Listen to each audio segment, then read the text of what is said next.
You're watching QTV broadcasting from the Gambia, and this is the news with me, Ansumana Esonyasi. First, the main local business and international news headlines. In local news, a 4-day training course on information sharing and gender-based violence for 30 women traditional communicators, Kanyeleng, is currently underway at QCity in Bijilo. The University of the Gambia's annual Students' Week saw students from various disciplines converge over the weekend at Tendaba. A World Bank rep makes the bold claim that the Gambia could be one of the first countries in West Africa to achieve universal access to electricity. In business news, a Gambian startup is to take part for the first time in a global pitching competition in Dubai. In international news, the World Health Organization gives a coronavirus update along with a stark warning for what it describes as any unprepared nations. And how did the USA and the then West Germany colluded to spy on various countries? And now the local news in detail.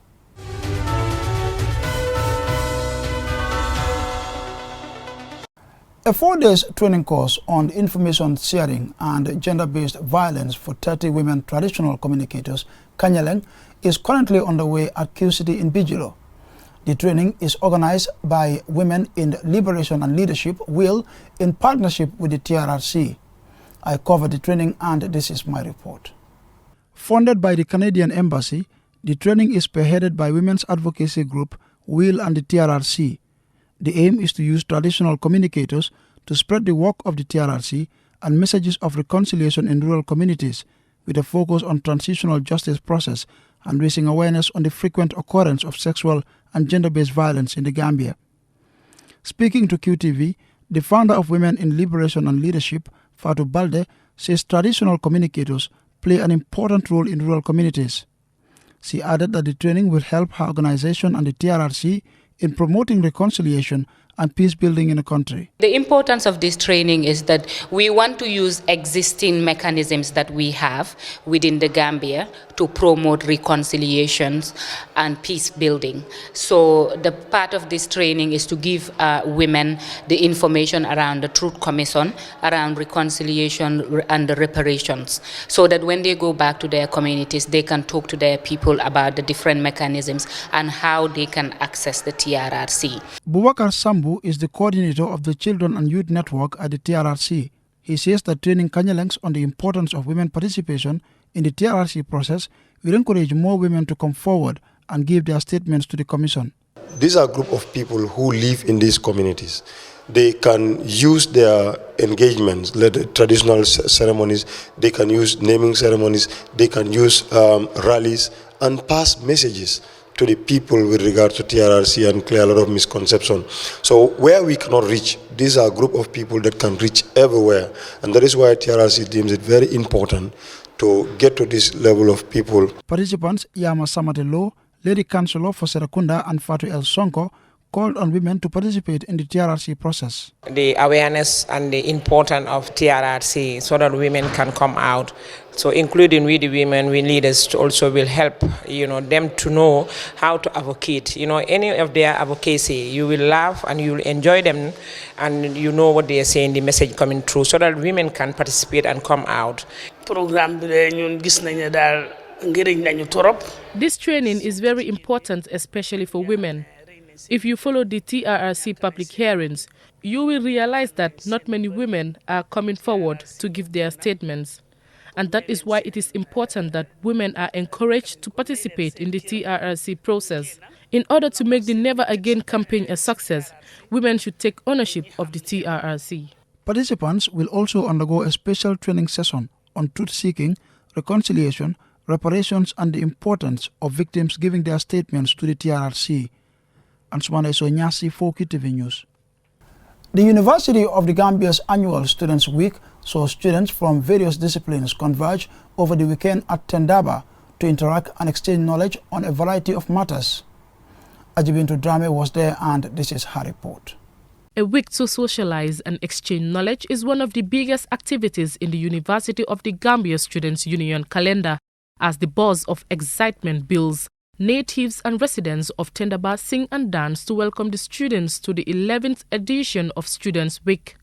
It is part of the University of the Gambia Students' Union activity calendar, celebrated at the end of the year's semester break. Various activities are conducted over the week, including seminars, community outreach, pitching competitions, and cultural activities pageantry, amongst others.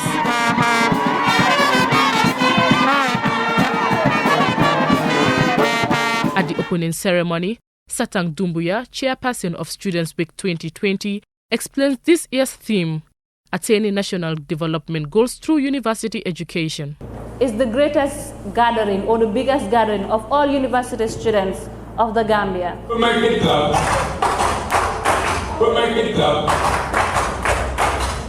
It is where we mingle. It is where we make lifetime relationships. It is where we get to know each other, because in the short term, we will be leaders of our nations in the different ways that we decide to go into.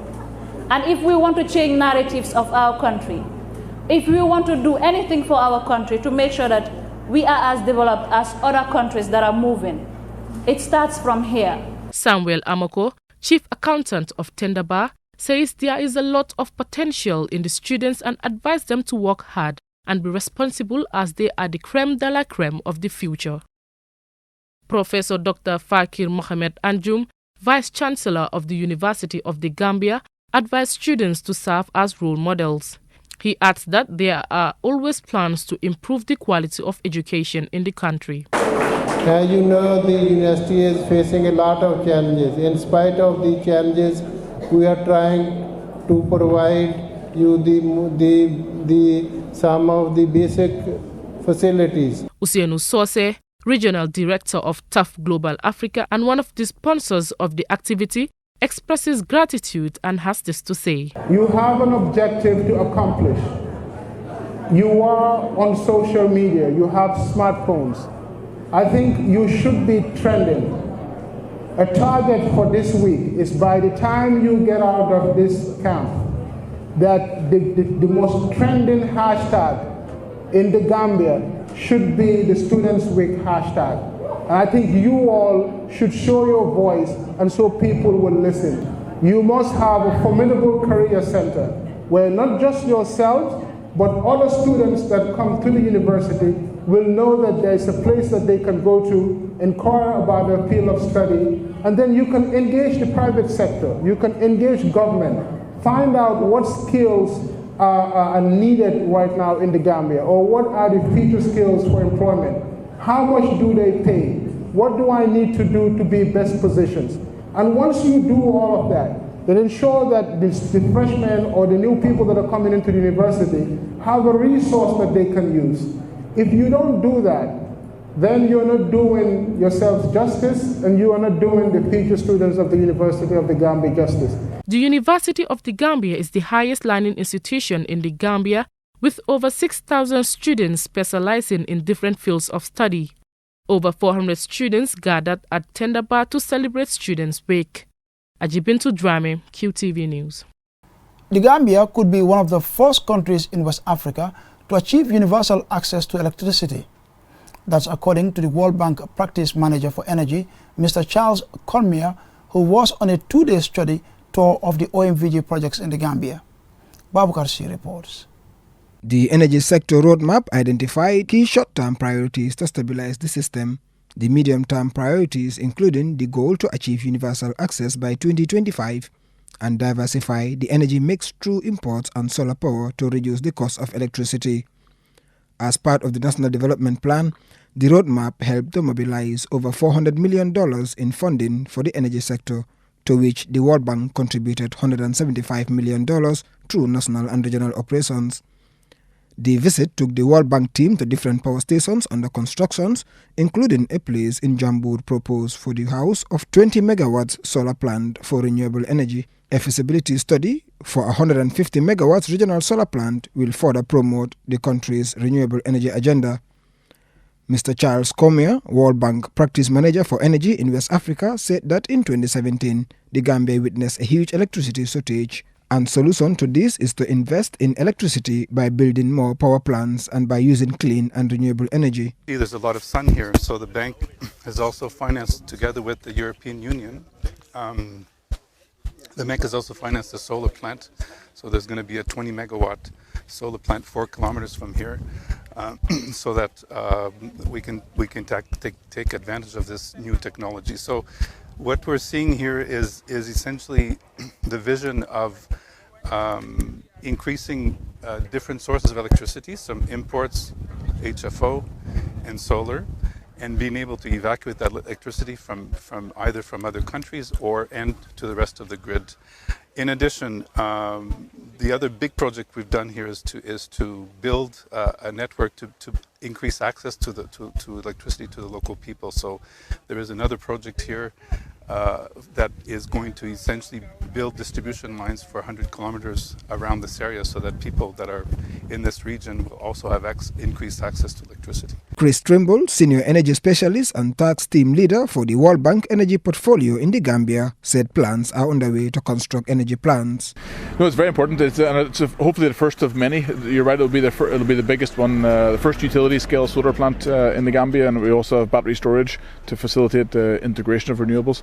But it should be hopefully the first of many. You know, we've supported the government to develop an energy sector roadmap, and that envisions diversifying the energy mix, both with solar as well as through imports. There are plans to expand that across the whole of the Gambia, and as mentioned earlier on, there's an exciting agenda on the access front. So eventually, the solar power can reach everywhere in the Gambia. There's no limit on. It's really just a function of the transmission infrastructure we put in place. The ECOWAS Regional Access Project, the World Bank is providing a $66 million grant to build the medium and low voltage network from the OMVG substations at Soma and Brikama, aiming to connect around 100,000 households to the grid. The bank is financing similar activities in the Central River region and the Upper River region. Babu Karsi, QTV News. Rehabilitation of a 5-kilometer feeder road stretching from Batiling to Wurokang was recently conducted by Mansakonko Area Council in collaboration with its regional partners. This story is by Lamin Dabo and narrated by Jennifer Sonko. The poor condition of the feeder road between the villages of Batiling and Wurokang has for many years left the community of Batiling isolated from the neighboring communities of Wurokang, Dumbutu and Quinala, making communication and transportation difficult. Momodu Sanyang, a representative of the Alcala of Batiling, expresses delight at having such a project and further explains about the community's readiness to successfully implement the project. We will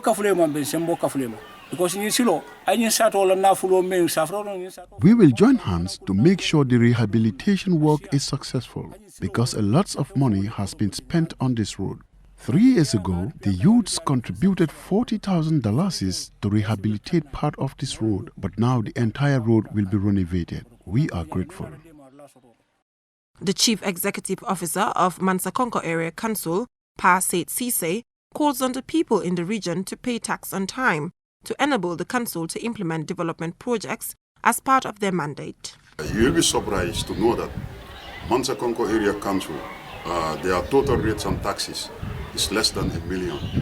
So I think it is very prudent for people to be paying their taxes. Presently, in 2019, we are still experiencing some unpaid rates and taxes. And as you know, council cannot move, or council cannot develop, or council cannot implement projects without people paying their taxes. So we are urging all residences within the locality to be paying their taxes, and also in time. Madam Rohi John Manjang, the governor of Lower River Region, says bad roads make people's lives and livelihoods difficult. She further talks about the importance of good roads in our society. It's going to bring development to the people and also support the government to achieve its SDGs. So Alhamdulillah Rabbil Alamin. Area Council, I know this is their responsibility, but again, it also takes a heart and commitment for people to go the extra mile to make sure that what they're supposed to do, they do it. The chairman of Mansakonko Area Council, Landing B. Sane, says the road rehabilitation initiative is part of the council's strategic plan and explains the council's planned road rehabilitation projects. We are planning to rehabilitate 12 feeder roads across the region. And Bateling-Wurokang highway is part of that, which measures about 5 kilometers, few meters.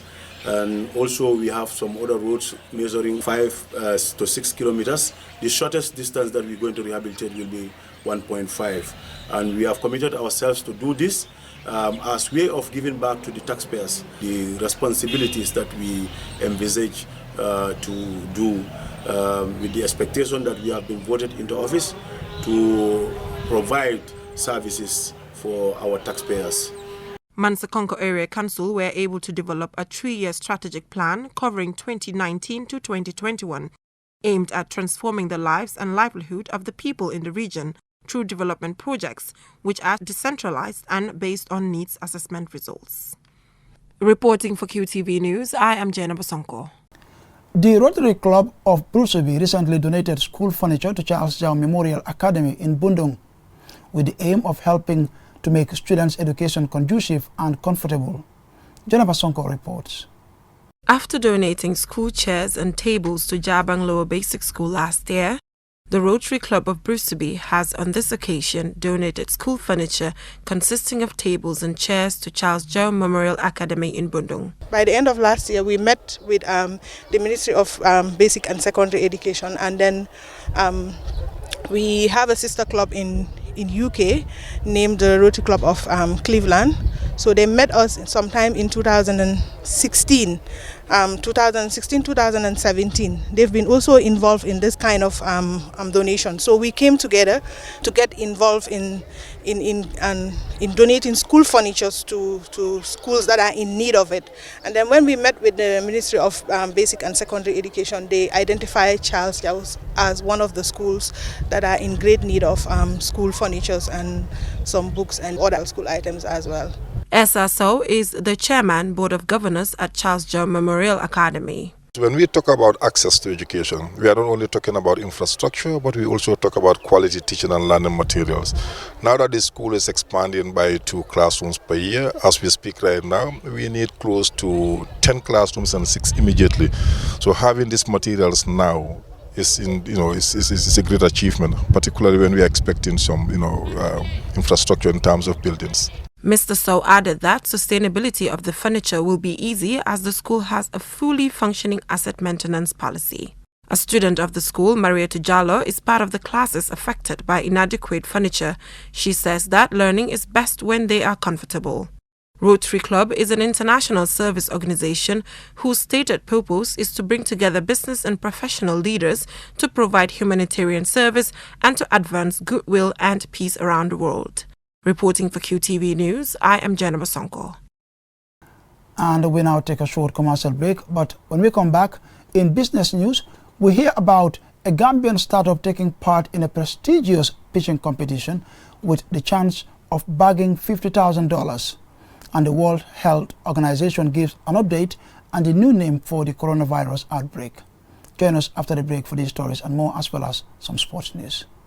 This is good news. QCity presents the Kids Independence Concert. Celebrate Independence Day in grand style with lots of fun at the exquisite QCity complex. Come and celebrate Independence Day with your friends and family at the QCity complex Bijilo.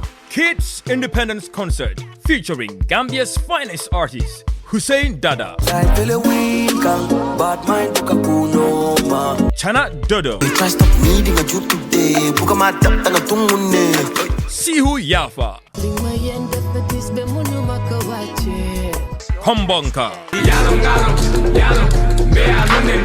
KS, Gorgorlu,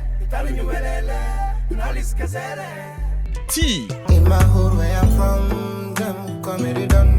and many more. Kids Independence Concert is slated for the 18th day of February 2020 from 5 p.m. to 11 p.m. Tickets, children, $100 and adults, $200. It's the Kids Independence Concert, 18 February, 5 p.m. to 11 p.m. at QCity Bijilo. Let's celebrate Gambia at 55. It's gonna be fun. See you there. Welcome back.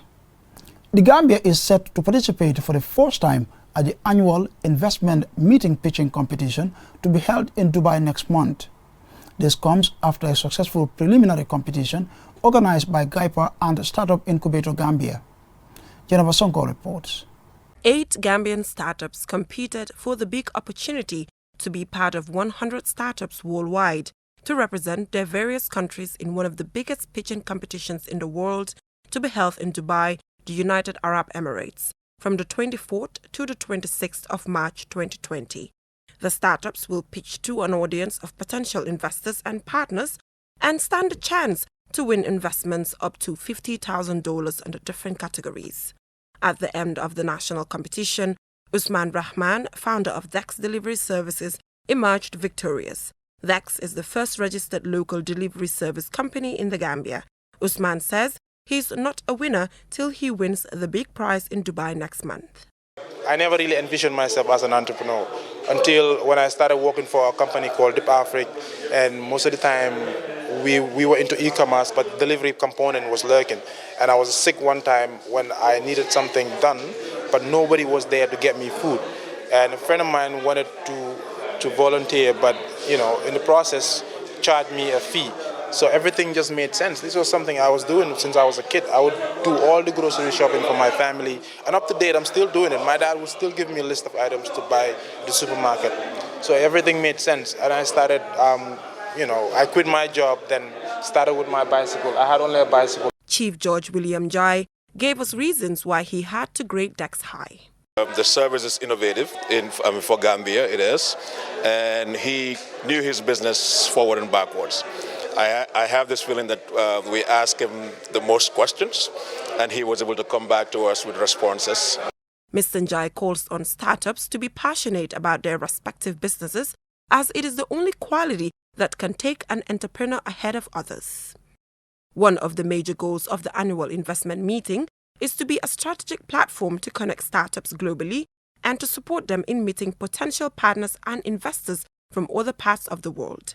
This year's theme is investing for the future, shaping global investment strategies. Reporting for QTV News, I am Jennifer Sonko.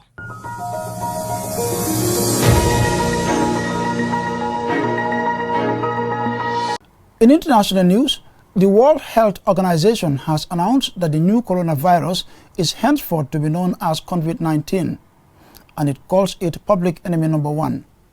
The CO stands for corona, VI stands for virus, and D for disease, and 19 for the year 2019, as the coronavirus was first officially confirmed in December last year. Although the disease is widely accepted as having originated in China, the UN Health Agency explained that in giving the name, it intentionally avoided names that could be linked to a geographical region, an animal, or a group of people. The WHO had faced some criticism for the long time it took before declaring COVID-19 a global health risk. It is believed this was not done as initially the outbreak was confined to China. The number of fatalities from the virus reached 1,113 on Wednesday after China's hardest hit, Hubei province reported 94 new deaths and 3 more were reported elsewhere in the mainland. In its daily update, the Province Health Commission also confirmed another 2,109 and 5 new cases on Tuesday, the lowest since January 30th. WHO Chief Tedros Adhanom Ghebreyesus, who previously served as the Ethiopian Foreign Minister, called on investing in prevention measures and helping countries with weaker health systems. He warned that if this virus makes to a country with a weaker health system, it will wreak havoc. Also in international news, the USA and Germany allegedly spied on countries for decades via a Swiss encryption firm. A report published in the Washington Post and broadcast in Germany and Switzerland on Tuesday alleges that Western intelligence agencies acquired top-secret information on global governments through their hidden control of a Switzerland-based encryption firm, Crypto AG. Swiss authorities are said to be investigating the allegations. The investigating report alleges that the United States and the former West Germany spent several decades spying on numerous countries by jointly fronting the Swiss company that sold encryption products. The very detailed report claims intelligence officials in the two countries formed the Swiss-based firm Crypto AG, which then sold its products to well over 100 nations. It also alleges these customers allegedly did not know their encrypted communications would not be a secret from the two major NATO powers. According to the media story, Iran, India, and Pakistan are some of the military juntas in Latin America, as well as the Vatican, were all cited as being among what it says were well over 100 states that were clients of the operation.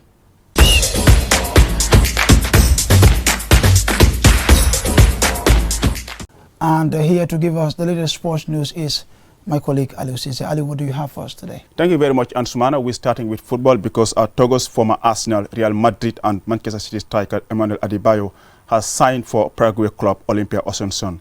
The 35-year-old was a free agent after ending a short spell in Turkey in December for personal reasons. Named the 2007 BBC African Footballer of the Year and the CAF African Player of the Year the following year. Adebayo's only silverware at club level was in 2011 after winning the Spanish Copa del Rey with Real Madrid. Actually, he is currently Togo's all-time top goal scorer. Adebayo's last appearance for Togo was in a 2-1 win away defeat to neighbors Benin in the ongoing qualifiers for the 2021 African Cup of Nations.